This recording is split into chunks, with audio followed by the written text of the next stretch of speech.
నిన్న కూడా ఆయన ఫోన్ చేసి ఉండొచ్చు. అది కూడా ఒక పొలిటికల్ అంశంగా దాన్ని ఏదో నేను ఫోన్ లిఫ్ట్ చేయలేదు, లక్ష్మణ్ కుమార్ గారు లిఫ్ట్ చేయలేదు, అజరుద్దీన్ గారు లిఫ్ట్ చేయలేదు.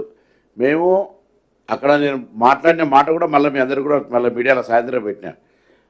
పోలీసు వాళ్ళు అరెస్ట్, నేను అంతా పిరికొని కాదు, పోలీసు వాళ్ళతో అరెస్ట్ చేయించి లేకపోతే టెలిఫోన్ లిఫ్ట్ చేయక జవాబు చెప్పలేనంత పరిస్థితులు ఏం లేము. Your own credibility. మీకు అట్లా రాజకీయంగా ప్రతిపక్షంలో ఉంటే ప్రతిపక్షంలో మేము కూడా చాలాసార్లు ఉన్నాం, అధికార పక్షంలో ఉంటే ప్రతిపక్షంలాగా చూసినాం. వాస్తవాలు మాట్లాడే ప్రయత్నం చేయాలి. మీకు తెలుసు, క్యారెక్టర్ తెలుసు మా అందరిది కూడా. రాజకీయంగా లక్ష్మణ్ కుమార్ ఎట్లా వచ్చిండు, అజరుద్దీన్ ఎట్లా వచ్చిండు, పొన్నం ప్రభాకర్ ఎట్లా వచ్చిండు, జరిగిన ప్రొక్యూర్మెంట్ ఎంత, నేను మిమ్మల్ని కూడా అందరికీ కూడా కొంత విశ్లేషణ చూడండి. అసలు కొన్న వస్తువులు ఎంత, మేమేమైనా నామినేషన్ మీద మంత్రి గారు లక్ష్మణ్ కుమార్ సంతకం పెట్టి నేను సంతకం పెట్టించినవా? ఓపెన్గా సెంట్రల్ ప్రొక్యూర్మెంట్ ప్రాసెస్ చేసి ట్రాన్స్పరెంట్ సిస్టమ్ తేవాలని ప్రాసెస్ చేస్తే నీకు ఇన్ని రోజులు 10 ఏళ్ళు నీకు కూడా లాభపడ్డ చెంచాగాడ చేసి చెప్తే మాట్లాడితే ఎట్లా మీ విలువైంది?